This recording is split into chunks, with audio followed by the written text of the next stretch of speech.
everyone, what's up? My name is Nafisa Nigar and welcome to my channel. बहुत सारे student confuse हैं कि NCERT और PYQ और अपने जो नोट्स हैं क्या उसको करके वो इनफ हो जाएगा। तो आज मैं डायरेक्टली आपको इसी टॉपिक पे बात करने वाली हूँ। देखिए, ऐसे मैं ऑनेस्टली अगर बताऊँ तो मुझे ऐसा लगता है 2025 का पेपर देख के कि आपको एक्स्ट्रा एक ज़रूर कुछ ना कुछ करना चाहिए। मेरे जो स्कोर आए थे 148 फिजिक्स में, वो मेरे अगर ऐसा देखें तो आई थिंक 80% डीसी पांडे की वजह से आया है और 20% मेरे नोट्स और पीवाईक्यू की वजह से आया है। मैं आपको मॉड्यूल ऑलरेडी बता चुकी हूँ। आज मैं आपको एक्स्ट्रा बुक बताने वाली हूँ कि मैंने कौन कौन से सॉल्व किए थे। उसके अलावा मैं ना पूरा नहीं सॉल्व की थी। मैं मतलब वैसे वाले स्टूडेंट थी कि जो हाई वेटेज वाला है और जहाँ से वो हार्ड क्वेश्चन बना सकता है, जो बनाया है वो पीवाईक्यू में, मैं उसको देख के करती थी। तो मैं ऑलरेडी ये एनालिसिस अपने प्रिपरेशन फेज में कर चुकी थी। मैं और मेरे मेंटोर मुझे हर चीज़ बताते थे। तो मैं आपको डायरेक्टली वो चीज़ें बता देती हूँ कि आपको कौन कौन से चैप्टर्स किस किस से बुक से करने हैं। ठीक है, देखिए ये बहुत ज़्यादा नहीं है, मतलब आराम आराम से हो जाएगा क्योंकि अभी आपके पास 8 महीने हैं और ये सच में बहुत बड़ा फेज़ है। उसके अलावा मैं आपको एक चीज़ बस बताने वाली हूँ। बहुत सारे स्टूडेंट पूछते रहते हैं कि आप अपने 10th के मार्क्स बता दो, 12th के परसेंटेज बता दो। तो आज मैं आपको बता ही देती हूँ कि कितने परसेंटेज आए थे। मैं 10th और 12th दोनों में बिहार बोर्ड में थी। ठीक है, 10th में मेरे परसेंटेज थे 81.6 और 12th में मेरे परसेंटेज थे 82.4। ये मुझे पॉइंट इसलिए याद है क्योंकि मैंने काउंसलिंग में लिखा है। काउंसलिंग में परसेंटेज पूछते हैं तो इसलिए मुझे एग्जैक्टली याद है इस बार। ठीक है, तो लिटरली 12th का जो परसेंटेज और 10th का परसेंटेज बिल्कुल मैटर नहीं करता, बिल्कुल भी नीट केस में मैटर नहीं करता।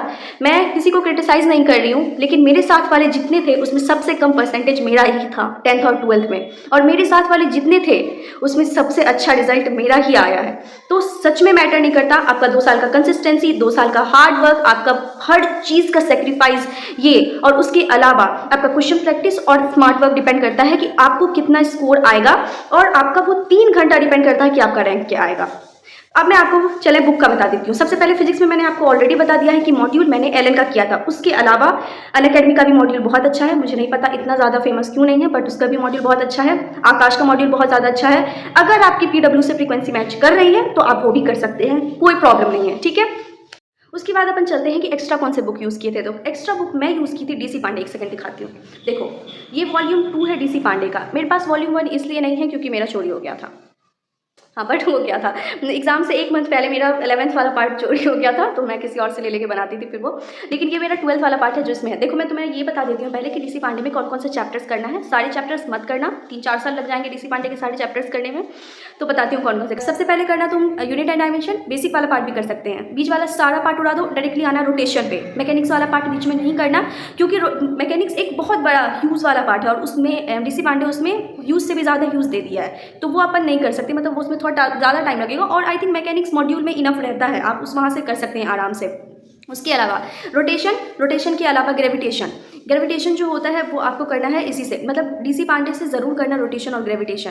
थर्मल हटा देना, वेव और एसएचएम वो दोनों उड़ा देना। अब आते हैं अपन, अगर आप चाहें तो एसएचएम कर सकते हैं। एसएचएम से कहीं कहीं पे थोड़ा सा अच्छा क्वेश्चन बन सकता है, तो एसएचएम कर सकते हैं। उसके अलावा इलेक्ट्रोस्टेट मस्ट से भी मस्ट करना और एटलीस्ट 3 बार करना।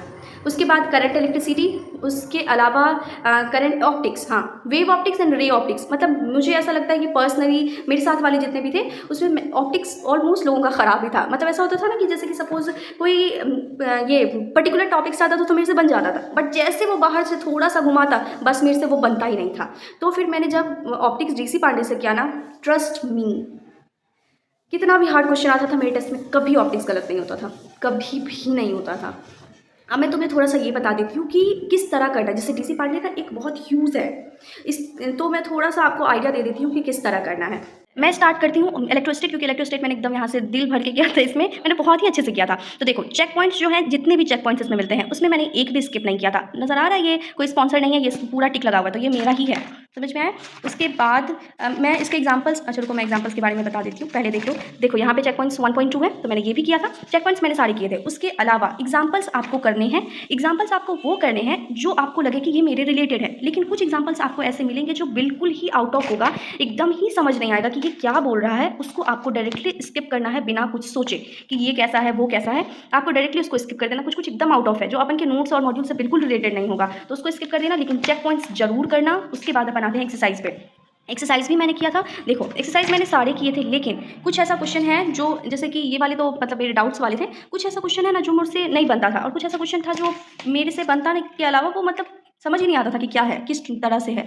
तो वो वाले कुछ कुछ जो थे वो मैं करती थी स्किप। एक दो क्वेश्चन ऐसा ज़रूर होता था, मतलब पूरे एक्सरसाइज में 5 क्वेश्चन ऐसा ज़रूर होता था जो मैं स्किप कर देती थी, बट बाकी मैं एक्सरसाइज यहाँ पे सॉल्व करती थी। यहाँ पे मैंने टिक वगैरह नहीं किया क्योंकि मैं डीसी पांडे कभी भी एक बार में नहीं करती थी, तो हमेशा मैं 3-4 बार होता था तभी मैं एक चैप्टर कंप्लीट कर पाती थी। एक्सरसाइज में भी 10-20 क्वेश्चन करके मैं हट जाती थी।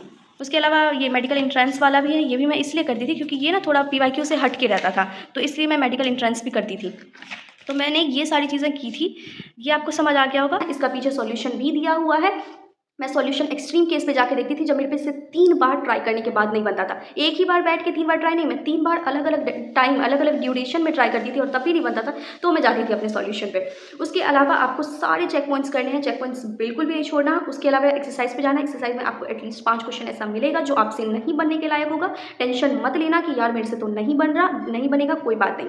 और एक बार में पूरी एक्सरसाइज सॉल्व करने की गलती बिल्कुल मत करना डीसी पांडे का। डीसी पांडे को हमेशा 3-4 पार्ट में डिवाइड करके बैठना कि एक बार में 30 क्वेश्चन करेंगे, फिर एक बार में 30 क्वेश्चन, इस तरह से करना तो ही डीसी पांडे आपको बनेंगे। वरना आप एक बार में करोगे ना तो शुरू के आपके 10-15 बनेंगे, उसके बाद आपको बहुत ही ज़्यादा इश्यू हो जाएगा आगे। इस तरह से आपको डीसी पांडे करना है। इसके अलावा अगर आपके पास एसएल अरोड़ा है या फिर इसके अलावा आपके पास एररलेस है, ये दोनों बुक मैंने देखी हुई है। मेरे साथ वाली मेरी दोस्त थी, उसके पास ये बुक था। ये दोनों बुक भी बहुत अच्छी बुक है, आप आराम से कर सकते हैं, कोई प्रॉब्लम नहीं है। अब ये मत करना कि डीसी पांडे देख के सब डीसी पांडे खरीदते चले जाना। जो लोग अभी ऐसे हैं कि जो नहीं कर रहे, जो सिर्फ और सिर्फ मॉड्यूल और नोट्स पे स्टक है, तो मैं आपको ये कहूँगी कि थोड़ा सा लेवल अप लेके चलो। इस बार उसने खुन्नस निकाला है तो ये ज़रूरी नहीं है कि वो नेक्स्ट बार हमें छोड़ देगा। एनटीए कुछ भी कर सकता है। मैं हमेशा बोलूँगी यहाँ से लेके यहाँ से भी ऊपर की तैयारी लेके चलो कि कुछ भी आए हम अच्छे ही रेंज में रहें, ठीक है। आप टॉपर्स लिस्ट में आ सकते हो, बस आपकी मेहनत और आपकी स्मार्टनेस पे डिपेंड करता है वो चीज़। 8 महीने में नहीं कर सकते। टॉपर्स के बैकलॉग नहीं होते, मुझे नहीं पता वो कौन से टॉपर्स होते हैं जिनके बैकलॉग नहीं होते। वो 11th-12th वाले होते हैं जिनके बैकलॉग नहीं होते। अगर टॉपर ड्रॉपर है ना तो उनके बैकलॉग होते ही होते हैं, ठीक है। तो इसलिए परेशान ना हो, मैं भी आपकी तरह ही नॉर्मल थी, बस मेरा पता है एक तरीका था, मेरा एक प्रोसेस था जो मैं फॉलो करती थी। मैं कभी भी भागने वाले स्टूडेंट में थी ही नहीं। मेरे अगर नहीं भी मार्क्स आते थे कोई नहीं, मेरा वो जो चैप्टर है ना वो हुआ कि नहीं हुआ, ये मेरा मेन पॉइंट्स रहता था। फिजिकल केमिस्ट्री में मैंने सिर्फ और सिर्फ मॉड्यूल किया था जो मैं ऑलरेडी बता चुकी, बट कुछ चैप्टर में मैंने एमटीजी फिंगर टिप्स इसलिए किया था क्योंकि कुछ स्टूडेंट जब मेरे से डाउट पूछने आए थे ग्राफ का तो वो मुझसे नहीं बना था। तो मुझे ऐसा लगा था कि ग्राफ के क्वेश्चन मॉड्यूल में हार्ड नहीं है, वो बिल्कुल ही ईजी है, तो फिर मैं चली गई थी एमटीजी फिंगर टिप्स पे। एमटीजी फिंगर टिप्स में सिर्फ और सिर्फ मैंने केमिकल काइनेटिक्स का किया है। उसके अलावा मैंने फिजिकल केमिस्ट्री में सिर्फ और सिर्फ अपने मॉड्यूल बहुत बार किए हैं क्योंकि मेरे मॉड्यूल्स में जो है ऑलरेडी बहुत ज़्यादा नंबर ऑफ क्वेश्चन थे, इसलिए मैंने कुछ भी नहीं किया था एक्स्ट्रा। उसी को मैं मल्टीपल्स टाइम करती थी और मेरे नोट्स पे फुल कमांड थे, तो मेरे फिजिकल बहुत अच्छे थे मेरे नोट्स की वजह से मेनली। उसके बाद अपन जाते हैं फिजिकल केमिस्ट्री में हो गया। अब अपन चलते हैं ऑर्गेनिक पे। देखो ऑर्गेनिक पे मेरा सबसे मेन जो रहता था वो रहता था एनसीईआरटी, लेकिन एनसीईआरटी जब मैंने 2-3 बार कर लिया था ना अच्छे से तो फिर मुझे बहुत ही कम टाइम लगता था। तो उसके क्वेश्चन प्रैक्टिस करने के लिए मैंने यूज़ किया था एमटीजी फिंगर टिप्स। पूरा मैंने ऑर्गेनिक किया। देखो ये है एमटीजी फिंगर टिप्स जिसका मैंने ऑर्गेनिक किया है, और ऑर्गेनिक का एनसीईआरटी का पूरा अच्छे से जो मुझे दिखाता था ना वो ये है कि तुम्हारा ऑर्गेनिक का एनसीईआरटी कितना हुआ है, ये मैं अच्छे से जज कर पाती थी इससे। इनफैक्ट आईयूपीएससी, आइसोमेरिज्म, हर चीज़ें ये बता देता था कि हाँ मेरा कितना हुआ है क्या नहीं हुआ है, सब कुछ मुझे इससे पता चल जाता था। तो इसलिए मैं एमटीजी करती थी।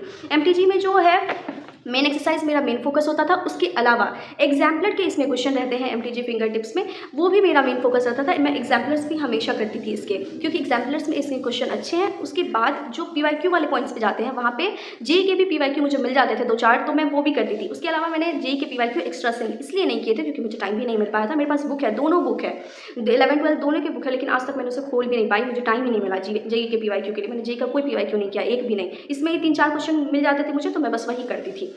उसके अलावा जो टेस्ट में थोड़े बहुत आ जाते थे बस वो। ये वाले हैं एमसीक्यूज़ है, तो यहाँ पे हमेशा स्टार्ट हो जाता था ना, तो ये इसी तरह से स्टार्ट होता था, पूरा आईयूपीएससी से स्टार्ट होता था। तो मुझे ना, और जब अपन एनसीईआरटी पढ़ेंगे तो अपन को भी, आप लोगों को भी पता चलेगा कि हम स्टार्टिंग में हमेशा हर चैप्टर में आईयूपीएससी दिया हुआ है। उसके बाद रिएक्शन वगैरह जो है वो कम्प्लीटली एकदम एनसीईआरटी रिएक्शन दिया हुआ था। तो मुझे अच्छे से ये एनालिसिस हो जाता था कि मेरा एनसीईआरटी बहुत अच्छे से क्लियर हो चुका है, मुझे जो टेबल है वो बहुत अच्छे से याद हो चुका है, मुझे सारे जो इंक्रीजिंग डिक्रीजिंग ऑर्डर एनसीईआरटी में दिए हैं, फिजिकल प्रॉपर्टी एनसीईआरटी में दिया है, वो सब कुछ याद हो चुका है। थ्योरी बहुत अच्छे से मुझे याद हो गया। ये सब कुछ मुझे यहाँ से पता चल जाता था क्योंकि इसमें हर एक चीज़ है जो मैंने अभी बोली है।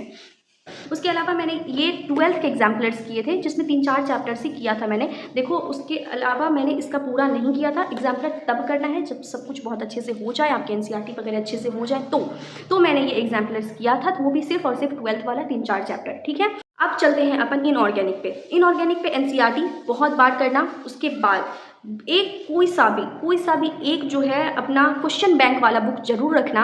जैसे कि मेरे पास ग्लांस था, एलन का ग्लांस होता है वो था।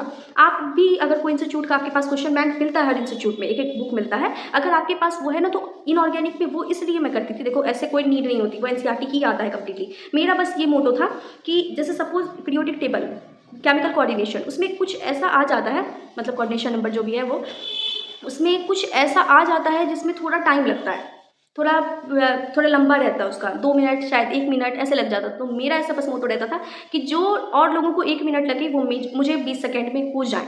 इस वजह से मैंने सिर्फ किया था अपने क्वेश्चन प्रैक्टिस। ये सारी चीज़ों में मेरा ये टारगेट रहता था कि एटलीस्ट मेरे 4 बार पूरे साल में ज़रूर हो जाए। तो ये मैं बहुत बार की थी, तब एक परफेक्शन आता है। उसके बाद अपन इनऑर्गेनिक पे मैंने तुम्हें बता दिया। उसके अलावा एमटीजी भी कुछ चैप्टर्स के मैं की थी, जैसे पीरियोडिक टेबल, केमिकल बॉन्डिंग, ये सारे बुक हैं।